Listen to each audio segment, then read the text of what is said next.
come from the most humble background ever. I come from the trenches. I'm self-made. I wouldn't even want, I know I would not even wish death to my worst enemy. As much as what he did to us was anything you'd never wish anything to happen. You get what I mean? Yeah. From the last day. Yes.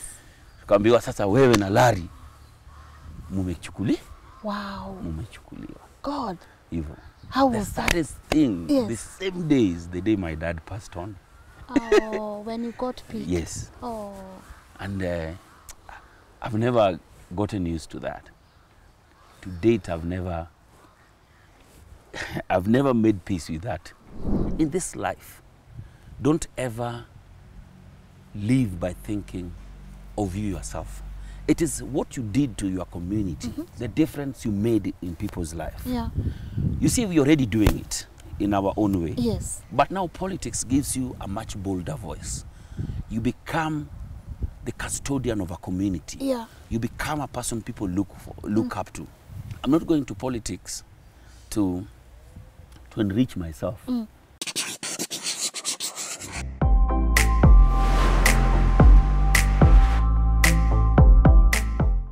Hello and a warm welcome to Tuko Talks. My name is Lynn Ngugi. Now my guest today is arguably one of the most hardworking individuals we have in the country. And I also think he's very kind because when I called him 3 years ago for an interview, he said, Lynn, kuja tufanye hii kitu, when there was a time when many people would not. This is tuko.co.ke. Today he's about to share his story and I can't wait, and so without further ado, please allow me to let him introduce himself. Wacha zako sasa. My name is Jalang'o. Yes. Definitely. Yeah. That's what everybody call me. Yeah. But my ID name is Felix Oduor. Yeah. But then I've added my father's name there, Yeah. Kode. So Yeah. Felix Oduor Kode Otuchi. Yes. Yes. Now, is that the name we'll be using in the campaign? You see, things have really changed. Yeah. There's this act that is already in Parliament, Yeah. where leaders who have an AKA that people know them with, Good. they are pushing so that IBC Yeah. would just be able to include the name that people knows you with. Yeah. I really hope it gets to pass so that Yes. in the ballot papers, Yeah. you'll just see Jalang'o. Yeah, Yes. and I'm vouching for you, and I will go to the politics. But before we do, you know, Yes. I was watching something, and it's been 1 year since Papa passed, and I also got to learn that he's the person who gave you the name Jalang'o. Yes. How does that make you feel now? It makes me feel really okay. Yeah. And it's a journey. Today, Otoyo could have been Jalang'o. Good. And I would be Otoyo today. Because we were supposed to appear in one episode. Yeah. So Papa just told us, choose a name there. Yes. I say, okay, let me take this one called Jalang'o. Yeah. And since then, we're looking back and Jalas has become the name that everybody knows me with. Yeah. Yes. Wow. I don't want to assume on the show people know your journey, and that's why I felt like it was very important for me to call you. Yes. Because you know people see Jalang'o, but if Jalang'o could kindly take us through his journey so people get to understand why is this guy so hardworking? Why is he so disciplined? Why is he so consistent? Wow. My journey begins back in Homa Bay, Yeah. where I was born and bred. But Homa Bay is not my home. Yeah. Our home is in Siaya. But I was born and bred in Homa Bay County, actually Homa Bay Town. From a humble background, definitely I have 3 other brothers and a sister, one only sister. Okay. I love you so much, Linda. Yeah. Linda is our only sister. And that's why at home the boys, we all know how to cook. Yes. We know how to take care of almost everything. Hata Because vyombo. kila kitu. Okay. Because you are not going to let Linda do everything. Yeah. So, and she's the 3rd born. She's the 4th born. Yeah. She actually follows me. So we were born almost doing everything for ourselves. And I went to Lake Primary School, PO Box 217, Homa Bay. Okay. And after that, through the quota system, we used to get calling letters from different High schools. high schools. And I was lucky to get a Maseno Maseno School calling letter. You went to Maseno? No. They called you Maseno? They called me. So you must have performed then? Yes, I'd performed well, yeah. but not really well. If it was now, I think it would be around 350. Okay. Because I had 442 out of 700. No, that's good. And 442 was not even enough to take you to Maseno School. Okay. But due to the quota system, yeah. where they used to call students from different places who performed the part, I got the calling letter. Yeah. But then the happiness ended up almost immediately because my old man could not afford that the school. What was Dad doing for a living? That was was everything I can ever think of. It was we used to have a studio, a photo studio, but in two easy studios unajua tu hapa na pale picha leo. Then he used to work in a studio. Then when his friend Mr. Nyakundi was leaving, gave him some of the equipment and he opened his own studio. And from that's where we used to have our meals. So art runs in the family? Art has been in the family, and Dad really opened my eyes into photography and all these things nowadays I do. But then to him, he wanted me to be better than what I am today. Okay. He didn't believe in a lot of extracurricular activities. I wish he was alive now to see what industry has changed and how it is right now. So after that, he tried to collect monies left, right, and center. The day we went to Maseno, I think it was a month after people had reported. And you unakumbuka kitambo, chances were being sold. And I think my chance was sold to somebody else. You see, kama hizi za magoha, hizi za your chance is your chance, and they'll follow you and make sure that you go to school. Ile kitambo ilikuwa the person with the money gets a chance. Who knows who? Who knows who? You'd find people who've not even performed better, are in better schools and things like that. So all said and done, we went there and chance has been taken. And that was, I think, the first time I ever saw my dad cry. Because he believed that Maseno School was going to open all the doors. I know, it's Maseno. It's Maseno School. And he had wanted me to be either doctor, lawyer, pilot, all these things that every single kid... Dr. Felix. That would have been an amazing, one of the most happiest doctors you could even want to. Then I went to Barkanyango Secondary School. PO Box 14, Nyamunye. Okay. That is back in the village. You're on our way to Usenge. Usenge is those sides of Bondo. Because it was now not really far from home. Remember, he had been struggling to raise school fees, nini, uniforms and all. So in the first term, I was in this school with this other uniform. Oh, Yamaseno. Yamaseno. Because he could not now buy this second uniform. So I decided to go to Barkanyango. And I performed first term, second term, third term. Now I left to Nyangoma Boys Secondary School, where my brother George was now. My reason for going to Nyangoma Boys was so that my dad could always argue our school fees as a package. Collectively, where he would pay for one of us. But then it became hard for him because George had to drop out of school so that I could go on. So George told me, bro, I see much potential in you. And you seeing how dad is struggling. So I'll take a break. When I ever get a chance, I'll come back. Yes. So then he left. I finished at Nyangoma Boys, got myself a C+. And a C+ at Nyangoma High School is like an airplane in Starehe and all these other places. Because Nyangoma just, basic. And after school, now I came back to Homa Bay. And I asked my dad, when am I going to college? This is when, after all other, you know how you people are in an estate or in a town and you know each other, guys have come. What was I used to lock myself in the house, and I think that was my first encounter with depression, where everybody who was you are within school has already left. You are left in the estate. And I just said, now, how long will this happen? How long will I cry? And when I told my dad to take me to college, he had never laughed like that. He told me, you've seen already how it's been hard taking you to school. How then do you think? How then do you think you would go to college? And that's how I started being a fisherman in Homa Bay. In Homa Bay, there was only 2 places you could work. Either as a fisherman or work at Capital Fish Kenya Limited. Okay. Because that is the big opportunity that is there for so many young people. But then Capital Fish was even closed. Yeah. What was even sad is that Capital Fish is right opposite Lake Primary School. Oh man. Where so your teachers would see you and uko hapo unaingia. Unajua si ya kucheka lakini zile za, you know what, ni casual laborer. So can you imagine having gone to this school, then you are now across this side as a casual laborer? You are not even an inspiration to anyone. Maybe wanakutumia ka example. Wanakuambia usiwahi soma, usikue kama ule kijana. Unajua, but then they didn't know why I hadn't gone to school. So I worked as a fisherman for some time, then worked at Capital Fish.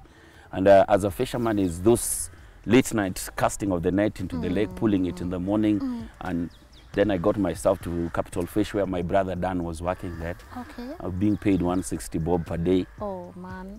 And it was a game of chance. Today you get so tomorrow. you do, because we are so many.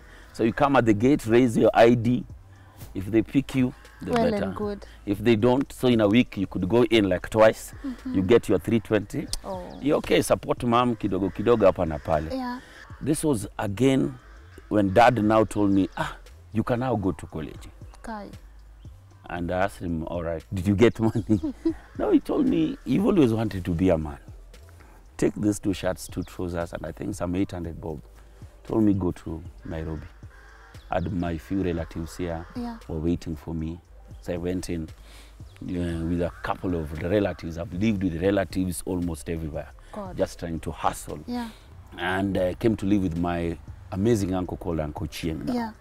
Uncle Chieng now is a guy who I can easily say changed a lot, because I had a relative who had invited me to their home. But then kukosana za marela kila siku. When Uncle Chieng saw me at his slum house in Kware, Embakasi, he laughed at me. He told me, bwana, kuna mtu anakuja hapa Nairobi anaenda kuishi kwa Malavington sijui Makaren. Come, we start together here. So we started there. We started there. He used to repair radios. Yes. And he's an electrician. So najua tu zile radios za mtaani mpya ni kama so mbili, kurepair ni 20, 30. Yes. So I used to live with him, and he's married and he's with children there, and I'm a big boy in a one room. Kakosana na wife, unajua, you are a big man here, she maybe needs a conjugal rights, nini wewe uko hapo. Hako akaniambia wewe utakuwa lala kwa workshop sasa. So I used to stay hapo kwa workshop paka customer wa mwisho, lakini I got to know why kulikuwa na watu wanakaa hapo kwa workshop paka late. In the slum, it's one room. So those guys, they stay out in the night until watoto walale ndio waende kwa nyumba. Man. So until mtu wa last maybe saa 6 huko ndio niweke nini hapo kwa counter, wakishafunga workshop nijiweke hapo mpaka sikware. But then what I knew is that I had a talent. I used to know that I had a talent, because this talent started all the way in high school. I used to represent our school in drama festivals and all. Yeah. I think there's a time I did one-man narration that went all the way to the nationals. Okay. Yeah, so I knew that there's something I wanted. And my uncle used to encourage me, even with these small earnings. He used to tell me, I love that chukua ukimbie National Theatre. Yes. Sometimes I don't even have the money. I would walk from Embakasi to Tao. Yeah. Daily. God. Daily to KNT. But then at a KNT, it's not that things happened immediately. I started going for these auditions. Today kuna audition, kesho hakuna, nini, but I wasn't being picked. So when I got picked as a double cast. Oh. You understand? So Lynn is the main guy, and you wewe mimi. So in case Lynn hayuko ndio unasimamia. So I'm the kind of guy tukiwa kwa play na wewe, I wish usichelewe kwa sababu niko na lines za kila mtu. I used to, because that's the only thing I knew that would open doors for me. Every single day I used to pray that I just need to get a chance. I just need to get a chance to be on this stage. I just need to get a chance. Then kulikuwa na set books ilikuwa inafanyika. Then the first cast, unajua venye students ukuja wengi. Yes. Wamepiga show, watu wamelipwa. Wengine wakaenda kulewa. So msee haku come the next day. Na students washa come. Walimu washaanza complain. Ase akasema supatie tu msee. Mimi naitwaga fellow KT. Supatie tu fellow basa. Afanye haribu tu ya kwanza. Either kesho msee atakuwa amerudi. Oh. Hey. And you know I was the one opening. I just asked God, did this guy have to go drinking for me to get a chance to show these people what I can do?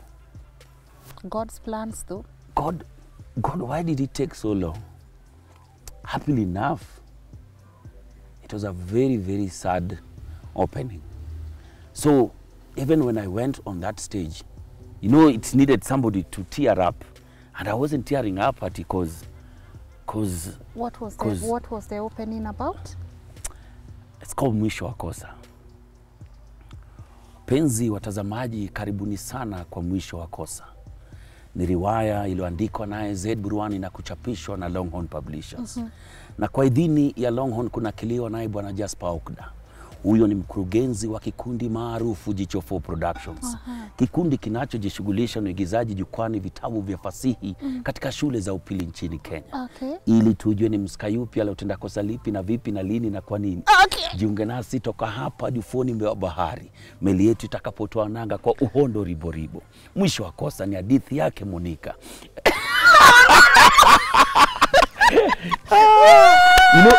You know, Lynn, let me tell you. You are. I've never forgotten those lines that opened for me so many doors. Because they are special. Because they are special and everything. I came and did so many other plays. I worked with David Aliwa.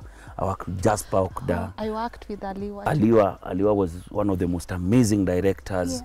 I worked with Mbudia. Yeah. I worked with almost all the directors there. And for almost 5 years in a row, I became the best Swahili narrator. Good. And from that show, huyo jamaa aliambiwa huko venye ulikuwa unalewa, uendelea tu kulewa. So, and it has always been my mantra. When given a chance to do something, take it. You don't have to wait. Give your best like your only chance, the first and the last chance. Wow. So that is how I live to date. Yes. Where I believe in opportunities that open doors for everyone. And when you get a chance to be somewhere, make sure you lift other people and go with them. I love that. That is what I believe in up to today. Yeah. So, kafanya ma set books. Then we started traveling theater now. Yes. Used to go everywhere.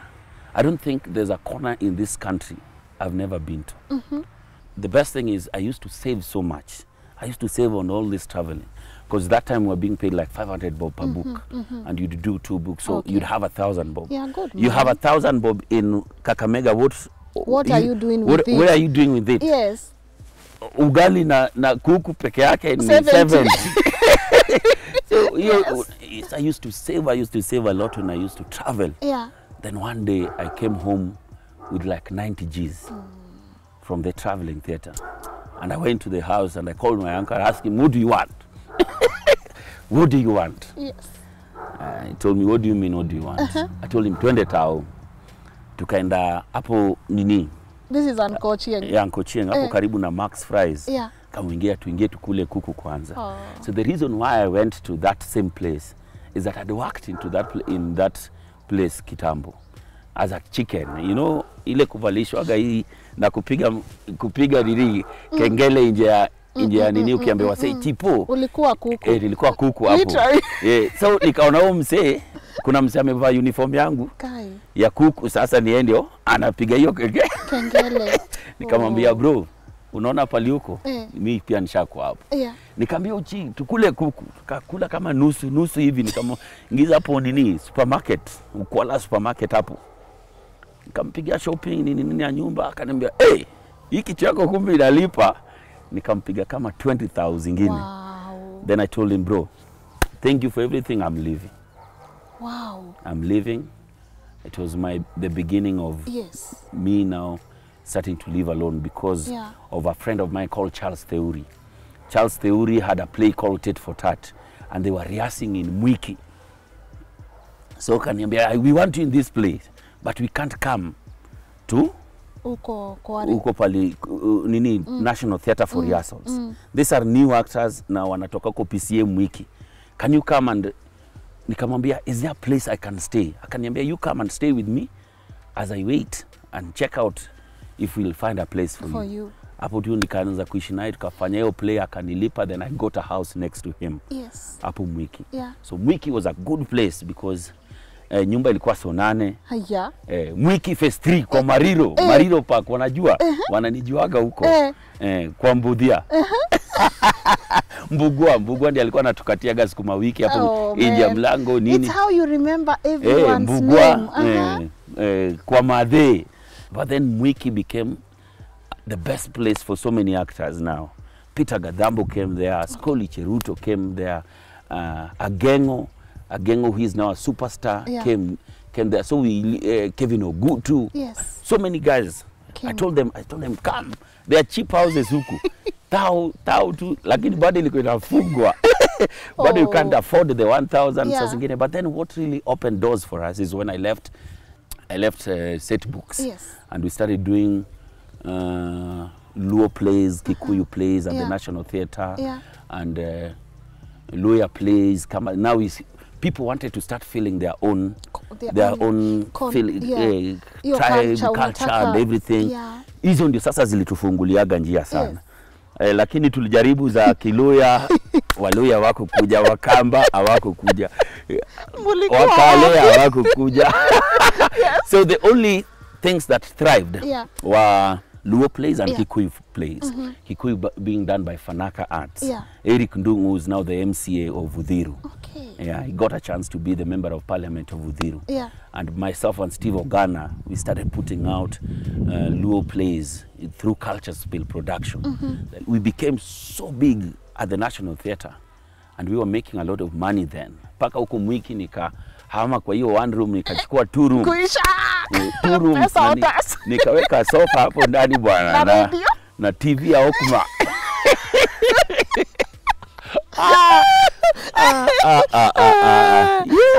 Yes. Then at that time, Citizen TV had just started the local programs. So it started with Inspector Mwala. I tried to get myself into that show because at that time I was working for Radio Ramogi. You know, nobody knows I worked for Radio Ramogi. Even me, I'm hearing Radio Ramogi. I worked as a voice-over artist. You understand? Voice-over, where advertisement voice, a client would come, then you have to announce. Radio Ramogi, no kill both of us. So I used to do those voice-over. I used to be paid 5K per month. Apo Radio Ramogi voiceovers would come, and Beryl was the producer. Beryl was my producer. Then kidogo, these local programs are starting. So I'm operating between National Theatre and Radio Ramogi. So I would leave the National Theatre, cross through Processional Way, Muguu Mbio, Baka Dennis Prit, ingia piga voiceover, Rudi National Theatre. That used to be my life. Then Papa Shirandula came on board. So nini meshika kushika. Inspector Mwale imeshika, nimejaribu chance hapo, nimeongea na jamaa anaitwa Bokelo. God rest his soul in peace. Alikuwa na itakuja tu siku yako, itakuja. But then it was taking too long. Then Papa Shirandula started. First episode, the third, the fourth, tunaambia Will brother, please. Mimi na Otoyo saa hiyo tunamwambia tafadhali. Akicheza kawe. Cheza kama wewe, tupe tu chance tuingie. Ikafika sasa siku Will brother anaenda kuolewa, wanatafuta maanko wake. Will brother akasema, guys, that chance you've been waiting for. Ndio hiyo. Akatuita tukakutana na Papa. Papa had just done the Coke advert. Whoa, yes.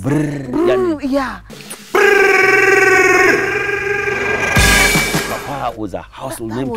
Tumekaa na yeye hivi anatuambia so kesho ndio hiyo siku ya shoot. hii ni script yako, chagua jina hapa, chagua jina. Mimi nikasema basi nipe hiyo Jalang'o, toa akachukua hiyo Otoyo. Yeah. Ulikuwa na feel aje? Mazee, nervous tu, yani naambia tu God hii ni chance ingine ndio hii. Yani tu, yani God tu, wewe ucheze tu kama wewe. So tuko na Otoyo hapo, baridi imetupiga. Yalikuwa naishi Buru. Buru pale Outaring kwa room nyingine. Niliona kakegas mara ya kwanza kwa Otoyo. Alikuwa ameomoka. Na haikuwa na gas hata. Hakuwa anaweza afford. Hakuwa na kegas lakini bado anapika na jiko. So hapo karibu pale Otoyo. So nikienda kutembelea Otoyo na nilikuwa namuonaga mzee ameomoka mbaya sana. Nikamwambia Otoyo, mazee, hii ndio chance tumekuwa tukingoja. Hiyo script kwanza hivyo venye iko, sahau hiyo script. Hao watu tu wajue sisi ni akina nani kwa hii set. Akaniambia sasa tufanyaje? Mimi nikamwambia when that cameras roll, tuchafue. Wakasema action. Mama yangu, piga show paka watu wanacheka kwa set. Watu wakasema hiyo show ikaenda onea. Hata hiyo time nilikuwa nakimbia nifike home. Ujiwatch. Nimetoka Tao mbio 17B Mwiki Kalsa Girls huko chini. Yeah. Nimekam kufika hivi show inaendelea, si kufika home niliwatch. Kwa nini unacheki venye hoteli za mtani zoko kwa na TV. Na TV. Nazicheki hivi mazee, yani nataka wase wajue ni mimi ndio. Nasikia watu wanacheka. Hadi ni akina nani? Nikakuaga hivyo. Wow. Then remember it was supposed to be 1 episode. Yes. So ikakuwa we are in 2 episodes because iko na part 1 this week na so hiyo wiki tukapo Waruru Washira. Huyo ni MD. Yeah. Group MD wa Royal Media. Yeah. Akatuambia I need those guys in this show. Wow. I need those guys in this show. So everything that now kept us in that show was actually courtesy of Waruru Washira. Wow. Whom I respect so much. I call him coach. He's been my mentor, he's been my friend. Yani I look at that guy, musema tu, yani God I'm blessed to son. God I'm blessed to son. Yeye ndiye alisema I need those guys. Yes. So script ikaanza kuandikwa ati time wasee walikuwa narudi home, Otoyo na Jalas waliruka kwa basi kwa dirisha, so wako Nairobi ndio sasa sisi turudi. Tukapiga hiyo show throughout. Tunapiga show. And that's how Jalas Will Broad and Otoyo became a household name. Wow. Yeah. Guy. But then things were happening so fast. Yeah. By that time Nyambane pia ametoka Kiss wame-announce. Wanataka We need a replacement. Jalas ni nani? Ni nani ndiye alikuja akatuambia? Nani? Hata tuko tunasikia radio ni Churchill. Alikuja akatuambia sisi wote, guys, there's a chance at Kiss. Churchill akatuambia, mazee, this is your chance guys. Wow. You must go and try. Yes. Tukamwambia tutaenda. Kuna siku hata tulituchukuaga sisi wote. Akatupeleka kwa hoteli, mazee, sasa anaendesha Benz moja safi. Churchill akatuambia, you know guys, one day tutakutana hivi na kila mtu atakuwa amepack gari yake. All of you one day will drive a car, but it will be for those who people are focused, wenye wanajua wanataka nini kwa maisha. He said that. He told us that. So sisi tukaenda hapo, mazee, sasa ni trials. Siku ya kwanza hapo watu wamekuja, watu kama sijui 1000 ngapi. Nikasema hii ndio gani hii? Churchill alikuwa ametuleta wapi? Yeah. Churchill alikuwa ametuleta wapi? So akakuja hapo dem fulani tu hapo. Thank you guys for coming to Kokawarika 2000. Thank you guys for coming. If you have a degree, move to the left. If you don't have, thank you. Hiyo kusema tu degree ilipasua watu kutoka 2000. Mpaka ikasema kwa watu hawasomi tao.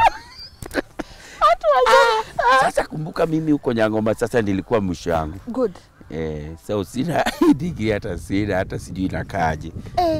Lakini mmeambiwa watu wa degree one side?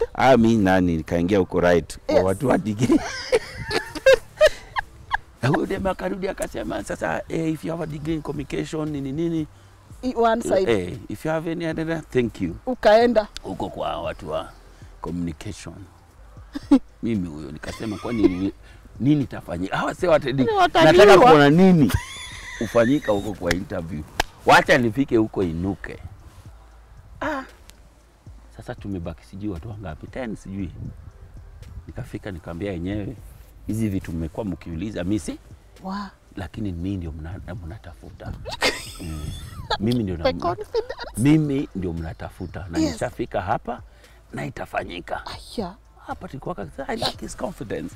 Let's get. Okay. So ikakuwa ni trials on air, nani sijui kulikuwa na jamaa fulani anaitwa sijui nani wa Githurai, nani sijui nani amekam, Larry Asego yuko hapa, wase. Sasa ni back to back. Kila mtu watu wanakuwa dropped on the last day. Yes. Tukaambiwa sasa wewe na Larry mumechukuliwa. Wow. Mumechukuliwa. God. Hivyo. How was that? The saddest thing, yes. the same day is the day my dad passed on. Oh, when you got picked. Yes. Oh. And I've never gotten used to that. To date, I've never made peace with that. That's why when we were starting, I even took 1 week before nianze. Ndio nikaenda kuzika mzae. Ndio nikarudi. Alikuwa amepata news? Hata sijui. Sijui kama alikuwa amepata news ni. So nikaenda nikazika mzae ndio nikarudi sasa kuanza job. So sikuanzaga na nini? Na psych. Sikuanzaga nini ndani ya radio. Nilikuwaga hapo kwa studio lakini niko kwa corridor. So Larry na Karo ndio walikuwaga na kwa studio.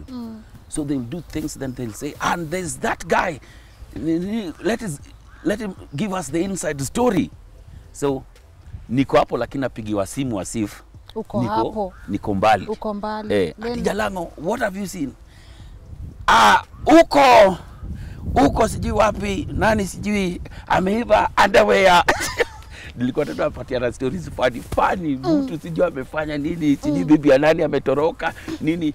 Wase wakaanza kuambia, we need that guy in the studio, we need him. Hivyo.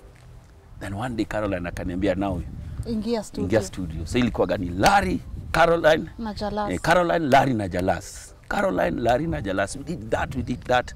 Then Larry was told to go to Classic. Yes. Tukabaki na Mutoko sasa watu wangapi? Wawili tukapiga. How was it like working with Carol? Amazing. Siku ya kwanza aliniambia speak. Ati speak? So kwani unaongea? Ameweka feda juu. Akisha feda. Mimi naangalia kama mbuzi imepotea hapa. Speak. You are nervous. Kamwambia Jaber, where I come from, women do not talk to us like that. Akaniambia now that's what I want. Oh yeah? Yes. You were not scared you would get fired? No. Okay. So I just took that character of this flamboyant Luo crazy person hivyo tukakuwa tunapiga naye. If there's one person who's taught me much more on radio, to me radio learned from the best. Sometimes you need a woman as a leader. You'd always get the best because women and women, you people compete. That's where the problem is.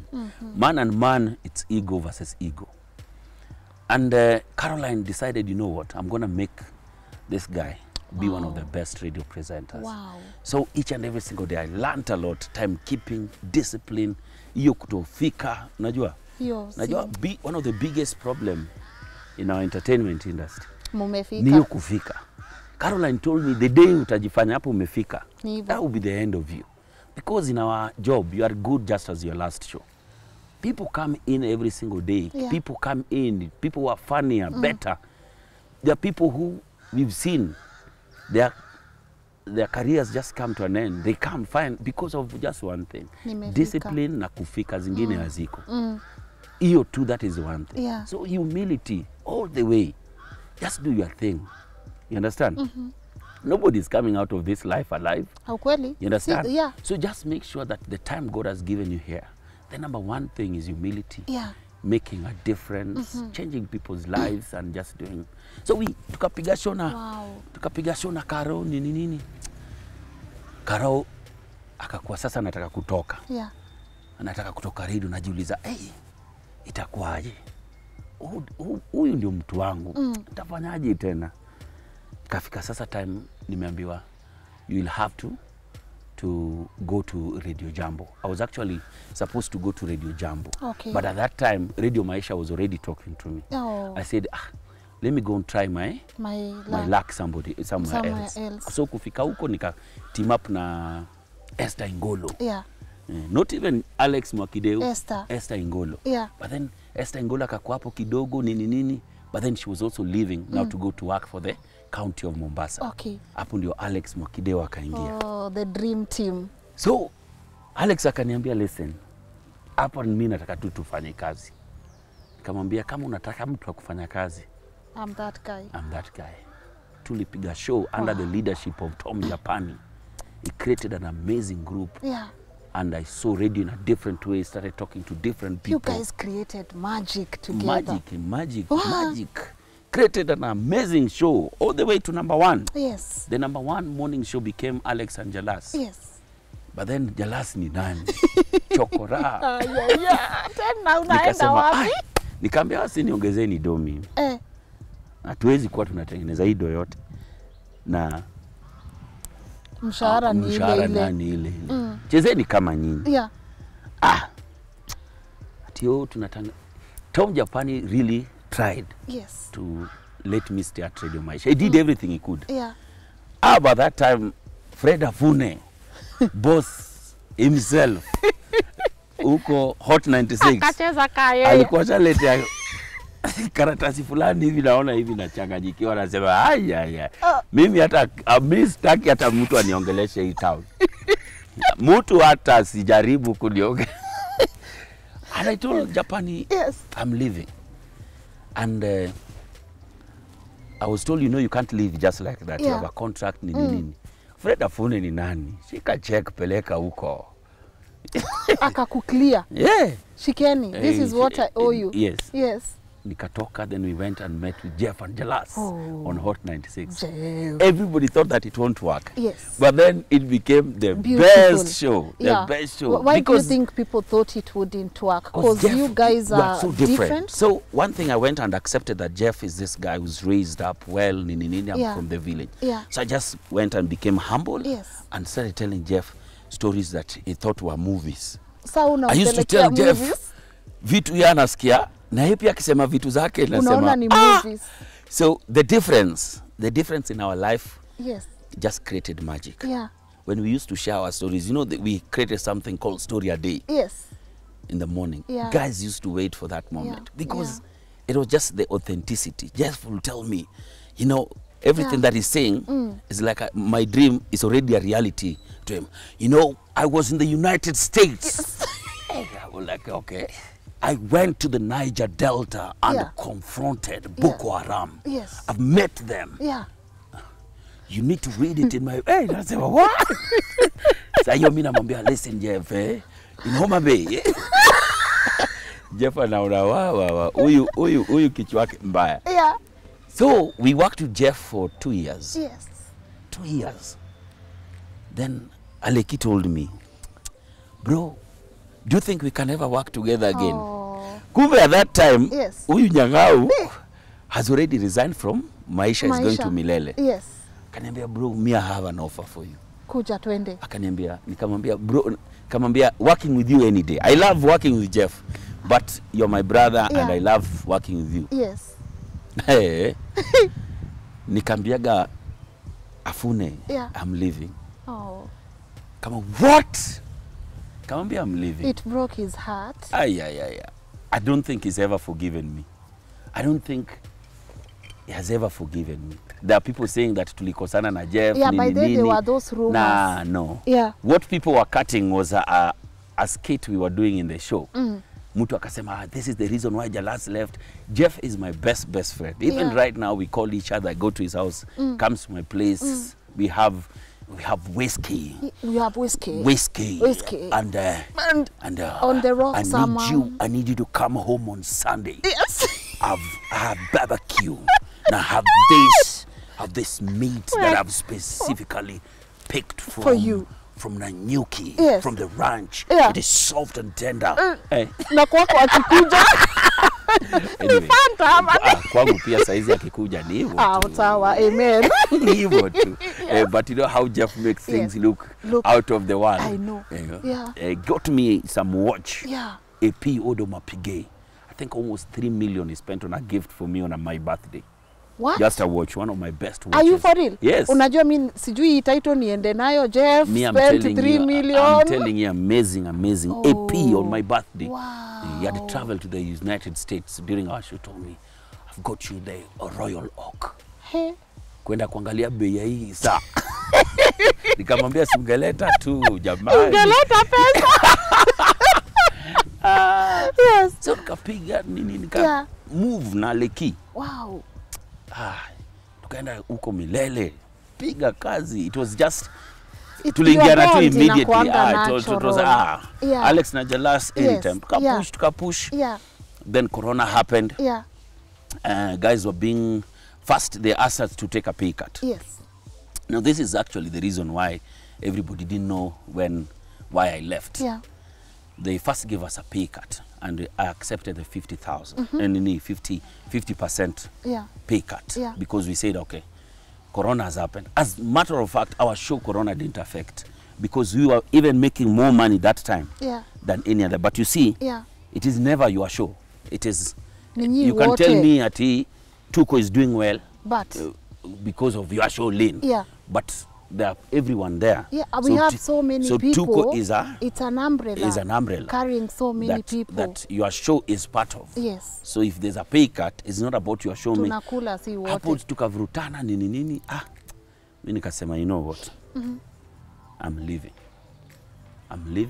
Yeah. And by that time, they actually already had plans to terminate my contract because I'd refused now the resigning to take a different term. You get? Yes. So by that time, they were calling me the whole night when I said, you know what, I'm not coming. Wandera, the HR, very amazing lady. We kaongea almost usiku mzima. Nikamwambia, if it's becoming a problem, Nivo, I'm good to go. I'm good to go. You take so many risks. I'm good to go. So I left. I told Aleki in the morning. I told him I'm not coming. Akaniambia, what? Kamwambia, bro, hatukusikizana. Hey, Aleki called me, akaniambia, bro, don't. Whatever it takes, just come and work. And kamwambia, I thought it was my time done with the radio. I resigned like, I was sacked. Yeah. I was sacked like on a Friday. On Monday, I had 8 offers. Radio kama 8. Kasema, wa sasa where do I go? Yeah. Afuni wants me back at Hot. Sijui nani ananitaka wapi. Who wants me where? Yeah. Everybody. Maisha. Yes. TJ ananiambia, what do we do? Yeah. Nikamwambia. Then one call and one call alone. Yeah. Patrick Wako. Oh man. Radio where it all began. Kwaku told me, I need you to in my office tomorrow in the morning. You know, he has this Ghanaian accent from afar. Yeah. I told him, sir, I'll come.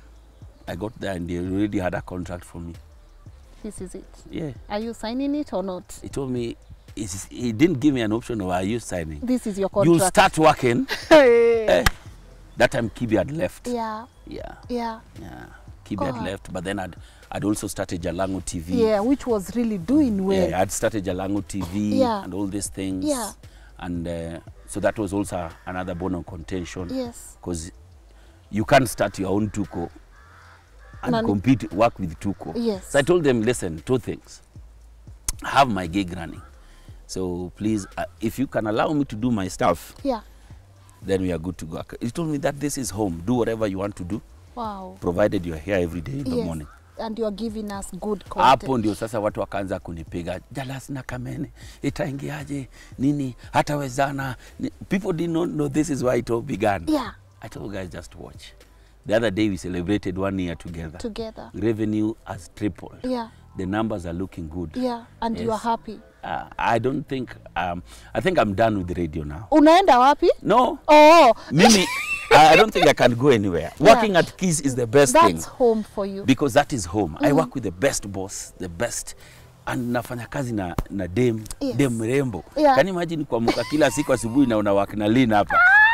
Imagine nilikuwa naamka naona Alex sura mbaya. Alex wachana mtu. Kila siku unaamka tu hapo ni mwanaume kila saa mwanaume. At so least, Kamene ni hivyo. I Kamene me any day. Any But then day. the best thing about Kamene, Yeah, she's yeah. intelligent. And very hardworking. And very hardworking Yeah. and pushes herself. Yeah. And I've also showed her how to work hard Yes. and push herself even more. Yeah. Kamene is a rich kid. There's no lie about that. Ukweli. She would easily go back kwa Karen. Na atulie, maisha ikuwe na sawa. maisha endelee. Yeye at 18 yeye babake alimnunulia Mercedes. Alikuwa na unajua Kamene tulikuwa tunaenda kushoot kwa field. Yeye anaingia Benz yake. Si tunagojea Uber hapo. Can you imagine? Yeah, so she's very hardworking. And very hardworking. Yeah. That's the best thing. And yeah. all that has and never. And a risk taker. All those things have never been. Yeah. Yeah. She wants something for herself, not what her father has created. And it is something that so many people, I always ask, who are you without your father? Good. Me, I'm self-made. Yeah, yes. Beyond what are you doing? Yes. That outlives what your father has given you. What legacy do you want to leave behind for yourself? And that's where I love Kamene. Yeah. Pushing herself, pushing. Saa zingine anafanya. You guys ever argue? Yes, you mara mob. Yeah. We argue a lot because saa zingine I push her hard. Sometimes she pushes me hard. Yeah. Nini alafu tuwe madem na mambo zenyu mingi. Hatuna mambo. Nini ndio sijui nani amekuacha, nini umekuja umefura, sijui ni ile, sijui wakati gani wa mwezi, mambo iendelee. So there's a lot, but she's my best friend right now. We hang out. Yeah. I think I spend a lot of time with her most of the time. Yeah. All right. And you know, even as you succeed, controversies are there. We of have course, yes, Jala succeeding here and there, and then we have the boys you club. You can't be growing. Yeah.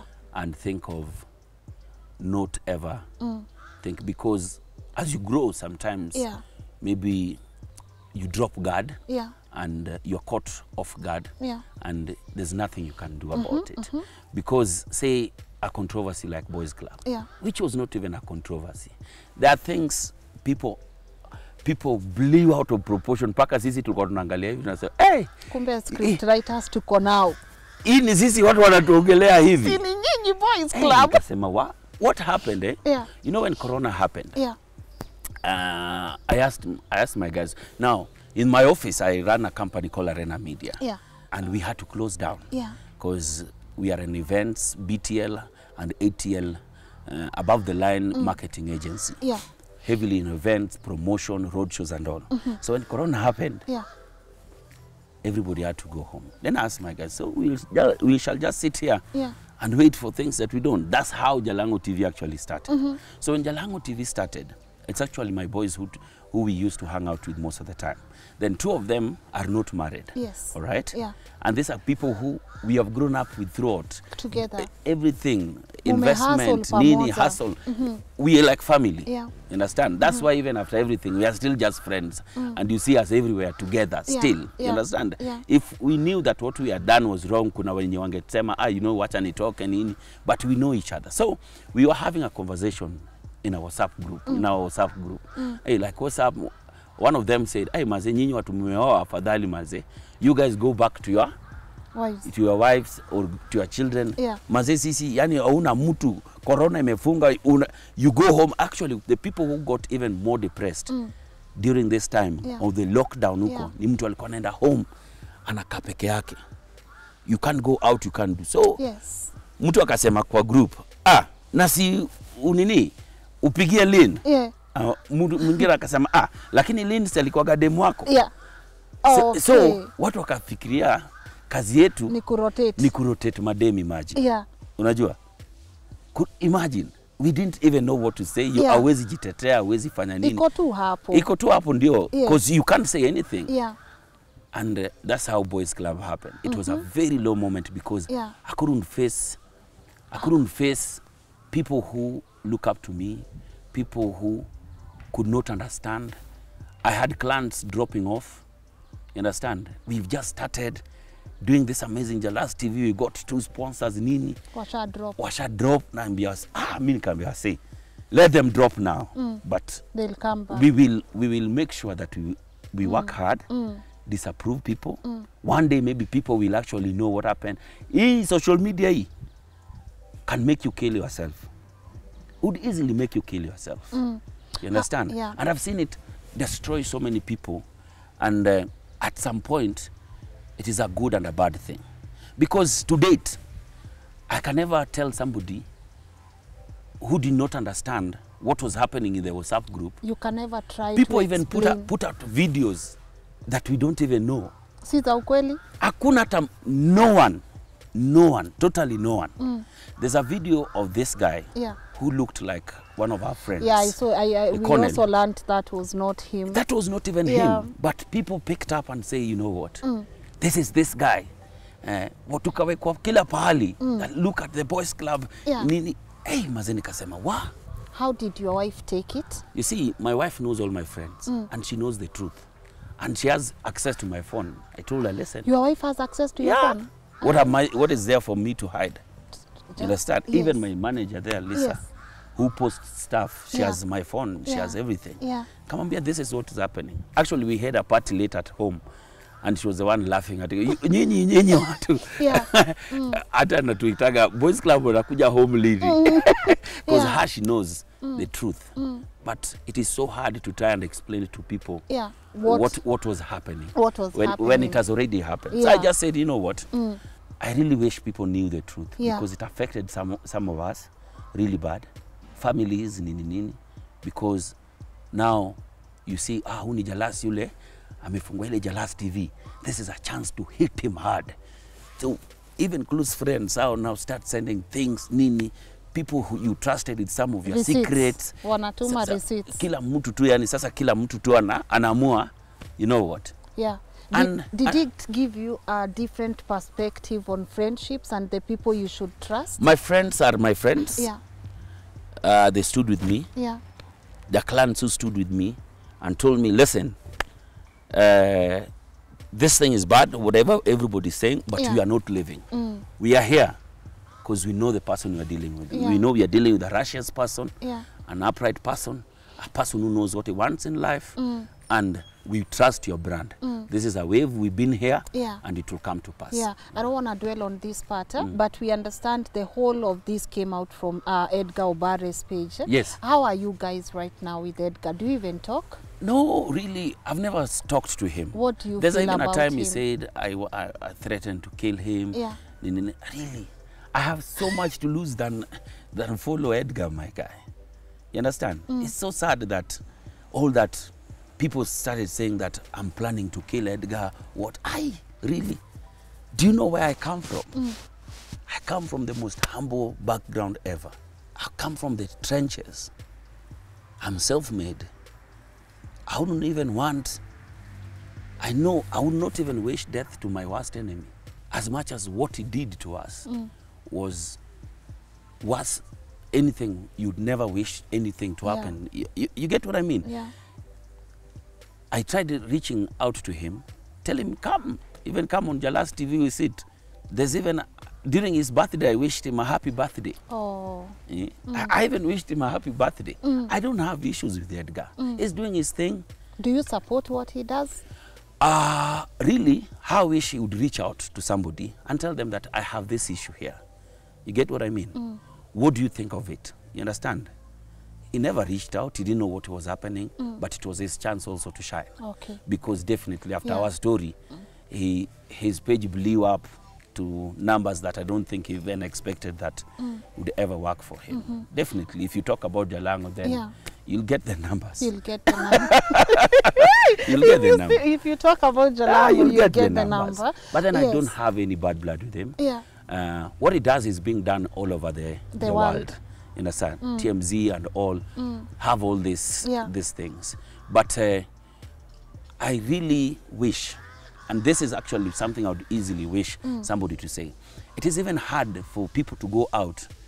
Lynn, today, I would sit with you in a restaurant. Tuambiwe tuko pamoja. Now, nobody knows what we are talking about. Yeah. Somebody takes a photo. And he goes on and posts it. Maybe it was even a client. Yes. I've had even a client telling me, hey, I don't want to meet you. I don't know who will take photos of us. I can only meet you in this such a place. Yeah. You understand? You are even with your sister. You understand? I have my young sister, Stacy. There's a day we were with her in a car. One of my car. It's a convertible. So we are driving, eh? Then these guys were taking videos of us driving. Yeah. And actually sent it to Edgar and said that there's even this day she was with this girl, nini nini. And I'm like, hey, it has changed how people look at socializing, how people are talking. Yeah. You want to go somewhere, you want to dance, you see. Yeah. Fans want to come and say hi. Yes. There are people who want to hug. If I walk with you there right now, Yeah. there are a number of photos that we'll take. Then somebody somewhere maybe is hidden somewhere. Yeah. Lynn, can you imagine how you can go to hotel and a waiter takes your photo that they were here with this person? That's the professionalism of some people. Somebody is able to risk their jobs to send tea to Edgar. Those are the things that how things have changed so much to a point where you really think where you need to meet people, you really need to do. People fear meeting you, you understand? Because somebody somewhere will take a photo and send, even if it's a honest thing. Yeah. But life goes on. If it's making him money, which I know it does, there's a time guys had been asking me, oh, please, can you do market days for us, because of the numbers and everything. Yeah. And I told guys, okay, we will be doing market days. Yeah.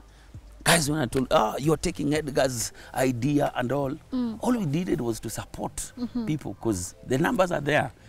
Don't ever argue about Jalas's number.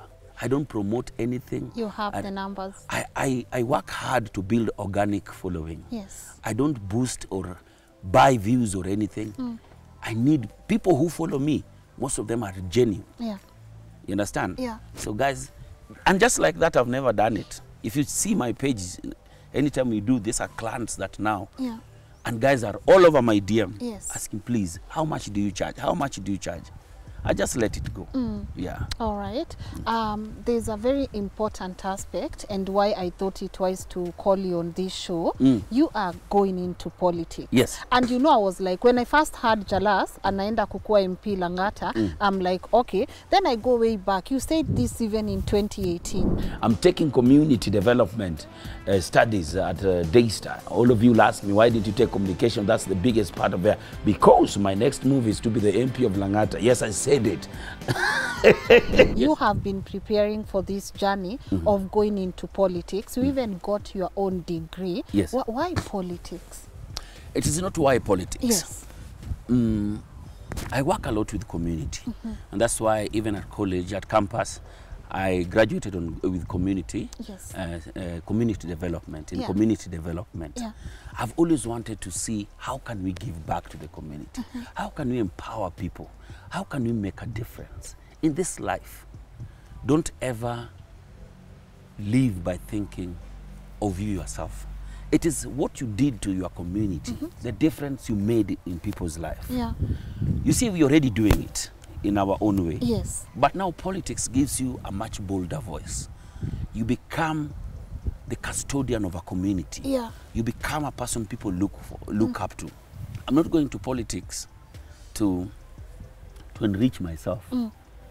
I just need to be, we need to start making a difference in our politics. What drives you to do that? Where is this passion coming from?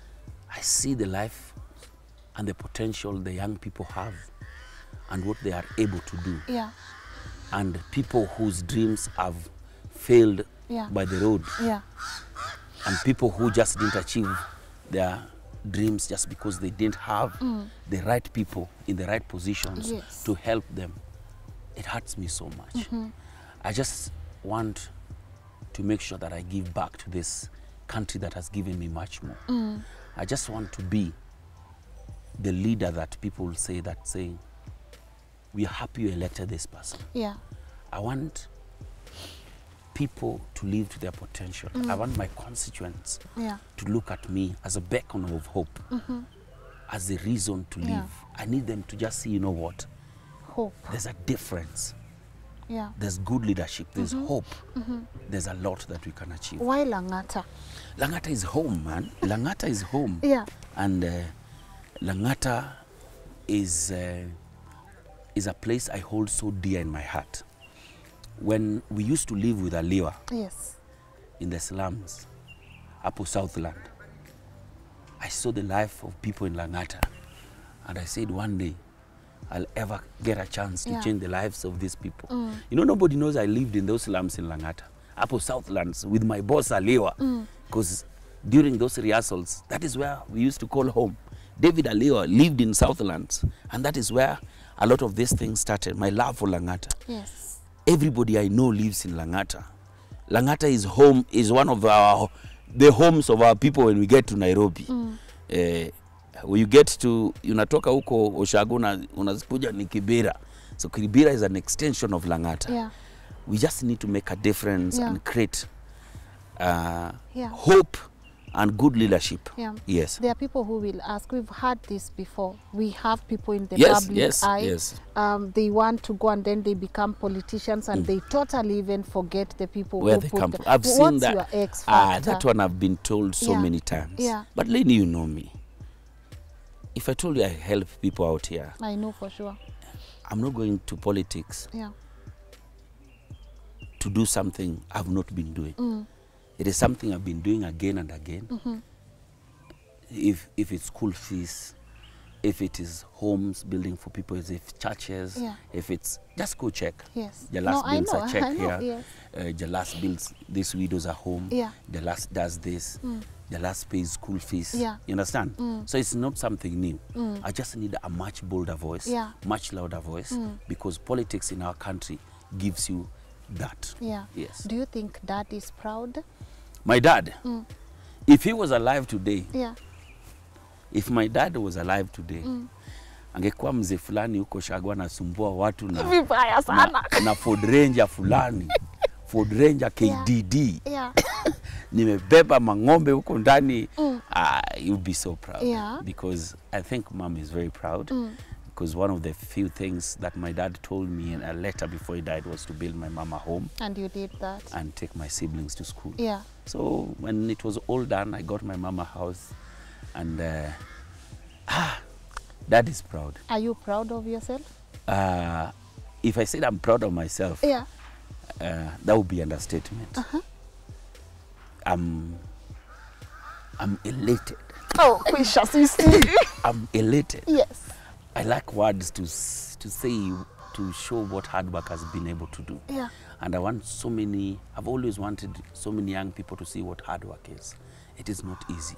It's not. Lynn, it is not easy. It's not. It's not. It is not easy. Yeah. And the day you leave your comfort zone, the difference between what you are today and what you want to be is just number one, waking up and going for those deep waters that you think you can't swim in. Yeah. There's sometimes that what you are left with is just being strong. You understand? Yes. But if I get so many young people out here, I interact with so many young people. I'm 38. Yes. But I host gigs for these youngings. I interact with them every day. If they can just change this narrative of quick gratifications and microwave success and see what the process is, they would know that hard work actually pays. You know, art is a very different thing. And I've always wanted to say this. Art, celebrity, and everything is a very different thing. Lynn, you're doing a good job. Out here when you walk, kila mtu, hey, Lynn. You understand? And it can get into your head. Quickly. It can get into your head. Yeah. Lynn, kama ningekuwa nimefika, I have no reason seated here doing this interview. For sure. I have a platform. Every day seated there, I can sit on Jalang'o TV and tell my story. Hata usiongee, watawatch. Watawatch too. Yes. But you called me and I came on time. Yes. To be here, to sit with you and tell you the same. Thank you. I'm telling you, the celebrities we even call to the studio. Yeah. They can cancel you on the day of the show. Last minute. Last minute. Yeah. There are people you call, they're too bigger than the show. They do not know. To me, every single platform has always been a platform to inspire, tell my story. And this same story I'm telling you, I've said it again and again. Yes. And I will never get tired of saying it. Because one person or two will learn something from it. They will benefit. But the problem with our industry, why you see guys getting depressed, guys coming asking for handouts and pay bills, is one thing, Lynn. So you go to Churchill's show. Let's talk about that. You make people laugh. All right? In one show, 2 shows, everybody already knows you. Because Churchill Show is a big platform. So you've gotten a chance there. 1 week, 2 weeks, 3 weeks, everybody loves you. Then you want to call yourself a celebrity and want to change apartments. You want to change apartments where and you rent live. a car. You want to rent a car. Yes. Because of 3-4 shows. For lack of a better word, you go crazy. I'll say I'll curse in this show. Yes. And start blaming everybody for not giving you a chance. Do you know, for example, what say Velvex pays to run on TV for 30 seconds? Say, let me give you a quick rate card. It's 696,000 per week, plus tax that come 800 and something thousand on Citizen TV on high rotation, because I book for TVCs, and that is 30 seconds. You have 5 minutes of advertising yourself every day, every Sunday on that show. Then you can't turn that into money. You can't come to Tuko and tell them that, you know what, this is me. I need a show that I can also run under this platform. You can't go knock a door somewhere and tell them, you've seen the brand I've created. Yes. Trust me with this product. With your product. I'll advertise it for you. Yeah. I'm able to make a difference with this product. Yes. You get? I go to places like, for example, when we were giving Omosh the house the other day. Yeah. We had guys from Mabati, we had guys from where, Most of the celebs there were just taking photos and that was it. Instead of networking. Network, go ask. Network, Tell Zulu Mabati, listen, I'm the face you're waiting to make a difference. Good. Do you know what confidence is? Yes. Where you come and say, I'm the person you need for this product. I'll make a difference. Yeah. You go knock doors. What's the worst they can do? Hakuna? They'll say no. They will not kill you. But you tried. You'll move to the next. Yes. And then to the next. To the next. Yeah. That thing has got people calling Jalas cartel. Because they go somewhere and ambiwa Jalas alikuwa hapa kitambo. So you go ask, Jalas alikuwa amechukua hiyo. Ayo tushapea Jalas. Yes. Yes. It's because I'm hungry. What inspires you? Nothing inspires me. Poverty. Shida. Poverty, shida. Umaskini. Juzi I was watching you when you went back huko kwenyu huko kwa Mamboga huko kwa plot yenyu hapo juu. Do you want to go back there? Never, never. Me, I want to drive the car you are driving. I don't want to go back to my one room in Mwiki. Yes. So, I would easily tell you poverty pushes me to limits that I've never known. Yeah. If it wasn't poverty, then I would not be waking up every day at 4 to go to Kiss. Yeah. From Kiss, I rush straight to the office, Arena Media, run straight, do an interview. Run straight, plan for the next one. Plan for the next day. Yeah. Run, meet a client, go for shoots, TVCs. Yeah. Go look for Alex, twende tujenge huko, sijui wapi huko. Twende tuuze shamba huko, wapi. Yeah. Niliona Optiven pia wamekupatia nini? Mungu ni mzuri. Umepata mabati? Yes. Simu nitafutie mabati. What do you mean nikutafutie? Tukianza kujenga. Let me tell you, Lynn, juu venye wewe mwenyewe huko hivi. Ukienda kwa mabati, mwambie mimi ni Lynn wa Tuko. Yeah. I can do this and do this and do this for you. I will go. They'll give you. I'll go and I'll give you feedback. Na ukienda kwa tiles, watakupea. Yeah. Ukienda kwa simiti hapa Blue Triangle, Lynn, the day you know how powerful you are, thank you. Yes. is the day hiyo nyumba yako itaisha bila we kutumia hata shilingi. Utatafuta tu pesa ya mafundi peke yake. Ukweli. This is the part about you. You keep lifting people up even when you are not gaining from it. Why? When everybody is winning, when the whole squad is winning, it is only a convoy when you have more cars. Good. Not only you. Not only you. Yes. It is only a nice road trip when you guys muna spin. Don't be the guy who is always paying the bills. Yes. Be with a team. Be with a team where everybody is struggling to pick the bill and leo ni mimi. Leo ni mimi. Yes. There's nothing, there's no joy bigger than everybody winning. Yeah. And when everybody wins, it's so beautiful. Kabla tufunge hii show, are you disappointed in Omosh? I'm not disappointed in Omosh. People have different struggles. Yes. And I think we also rushed without knowing where the problem is. Omosh is alcoholic. Yeah. And he's promised he's working on it. It is a process. Good. You understand? And if it were anything, we would have decided to take him to rehab before all these other things. Yeah. Because we even thought that the sister was wrong when he said that we had tried and tried and tried. You understand? But when I came to understand what Omosh was going through, I realized, you see what? It was even wrong to judge him. Yes. You understand? You can't judge people who have a struggle. Yeah. You understand? Try and help them with that struggle. I'm happy that things are picking up on himself. Yeah. We got him the house. He's got him back to screen with Akina DJ Shiti and all. But I just wish they knew how powerful online is, so that they are not here waiting for another television to open, another Taidi High, for them to go to. Yes. Take the opportunity, run. And I'm not disappointed. Yeah. I think we rushed to help. And we learn every day. And we learn each and every single day. Yeah. And I always wish him the best. And I think I'll do something with him. Okay. A skit or something. Lovely. That's wonderful. And do anything I can to support him. Yeah. Yes. All right. Yeah. Talk to that person at home who is really trying, because I always say sometimes even issues of vitu zote tumeongea, there might be one thing someone is waiting to hear. What would that thing be for you? I can easily tell you, every single morning when I drive to work, I see people on the road just walking, going to try to make a difference. You don't need everything to start wherever you are.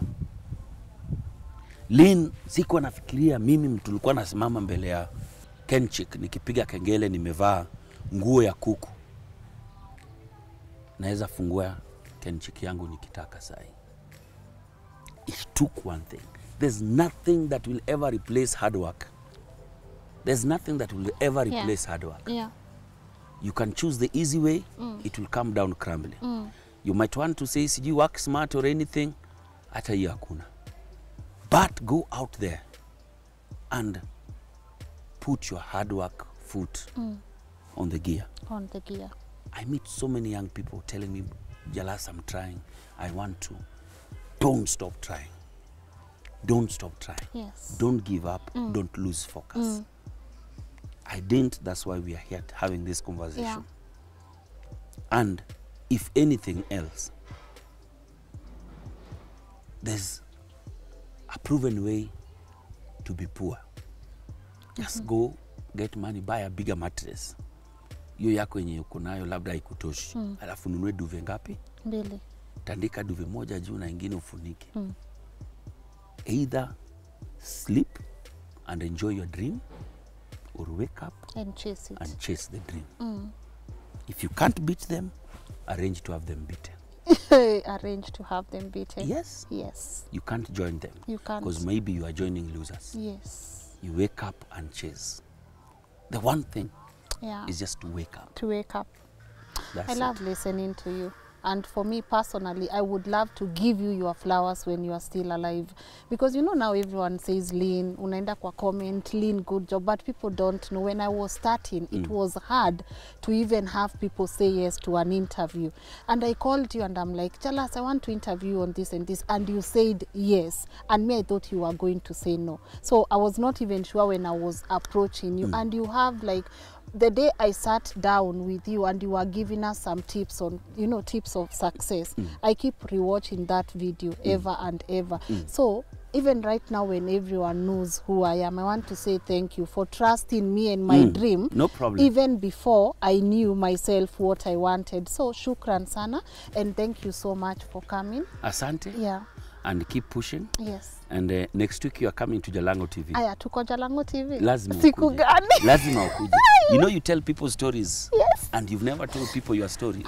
Siku gani? Next week, Lisa is my manager. Hi, Lisa.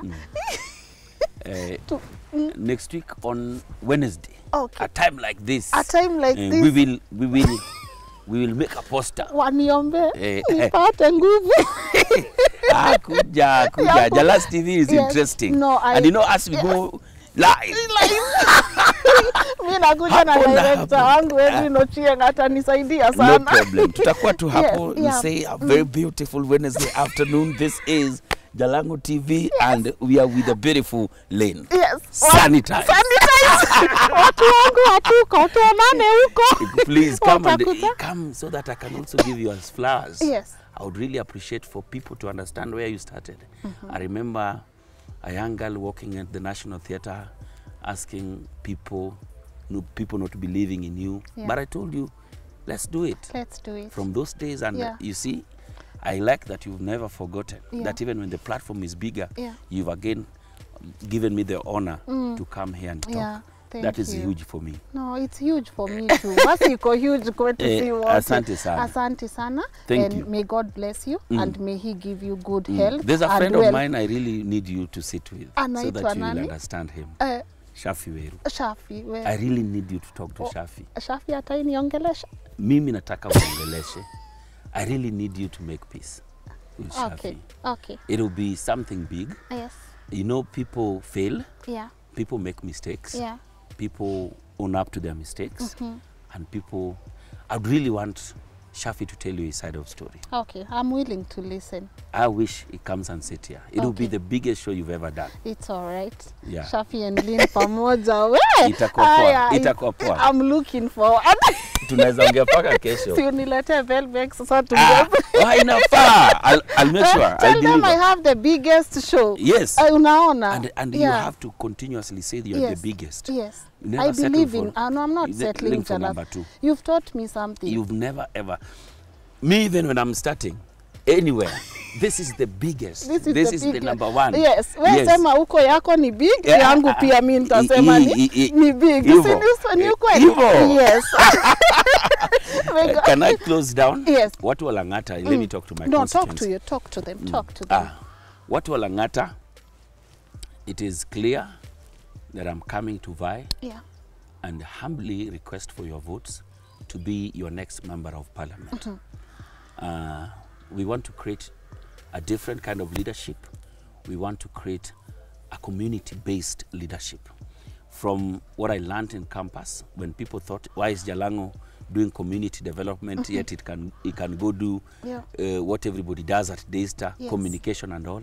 I wanted to come back and work with the people. I want to be your partner in Langata. I want to not to be a leader. I need people we can hold each other and make a difference in so many people's life. There's a lot of hope in Langata. There's a chance for us to make a different Langata, and there's a chance for us to make Langata great again. Good. Yes. Make us proud. I will make you proud. Make us proud. I'm asking, humbly asking the people of Langata to trust me with this position. School will be number 1. I've seen what school can do. It is the equalizer. And it has made me nowadays walk into meetings and people trust me more. Yes. Sad that Langata today still has water problems. A metropolis like that. This is some of the things you want to deal with, but just making a difference to the community of Langata. Yes. Is in my heart. Go get it. Asante. Go. Sawa. Twende uninunulie lunch. My people. Mimi nishamaliza hii show. Thank you so much for watching. It's been such an amazing show. I'm humbled to sit here with this wonderful guy. And you know, guys, I genuinely appreciate the support that you keep giving me on this show. So let me know what's the greatest lesson that you've learned on this story today. And of course, I want to say a huge shout out to my camera person and director Edwin Ochieng. Ed, asante sana for everything you do on this show, and our amazing editor David Moredi for compiling this episode and making sure it reaches right on time. Watu wa Langata, msiwahi sema mimi sikuwapatia option. Sini sawa? Bye bye.